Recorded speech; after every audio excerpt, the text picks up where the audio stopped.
Bueno, la inflación sigue siendo el tema de debate. Octubre volvió a subir, 6,5% de inflación. El pico había sido en julio, bajó en agosto, bajó en septiembre, pero en octubre volvió a subir.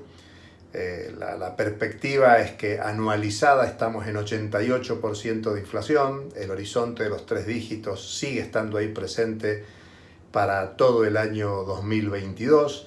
Y la política antiinflacionaria se muestra como lo que se llama precios justos. Hay que decir que los precios justos solo llegan a los grandes centros comerciales, a un conjunto de productos que no alcanza el conjunto de la economía y que claramente los pequeños centros comerciales, donde consume la mayoría de la población empobrecida, bueno, no son los lugares donde se generalizan esos precios justos. Por eso es muy preocupante y hay que señalar que lo central de la política antiinflacionaria no son esos precios justos, esos acuerdos de precios, esa voluntad de que los que tienen capacidad de fijar precios no aumenten los precios en la perspectiva de hacia abril una inflación menor al 4%, lo que ha dicho Sergio Massa.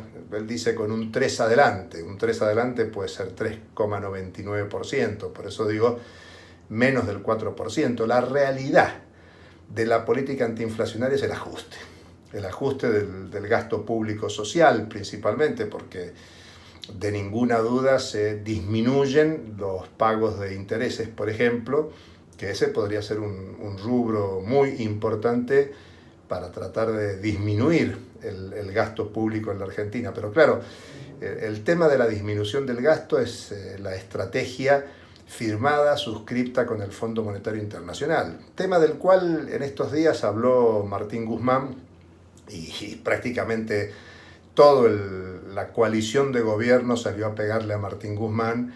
Pero Martín Guzmán lo que señala es que no tuvo el apoyo político, principalmente habla de la vicepresidenta Cristina Fernández de Kirchner, de Máximo Kirchner desde la Cámara de Diputados y por lo tanto hay una discusión política del ex ministro de Economía que hay que señalar, fue creativo en la contabilidad por la cual el Fondo Monetario Internacional le aprobó las auditorías mientras él fue ministro de Economía. La realidad es que Sergio Massa, con 100 días en el gobierno, está produciendo un ajuste multiplicado por 2. El no ajuste realizado por Martín Guzmán, y hay que pensar que en tiempos de Martín Guzmán también hubo política de ajuste, algo que pueden dar cuenta los ingresos de los jubilados, los ingresos de los trabajadores que perdieron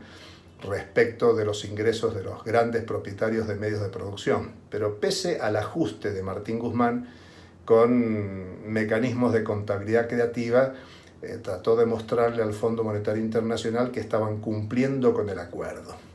Eso ha hecho que las auditorías del Fondo Monetario Internacional exigieran lo que está llevando adelante Sergio Massa, que es un ajuste en profundidad, multiplicando el ajuste previo y haciendo realidad el compromiso con el Fondo Monetario Internacional para disminuir fuertemente el déficit fiscal para este presente ejercicio del 2022.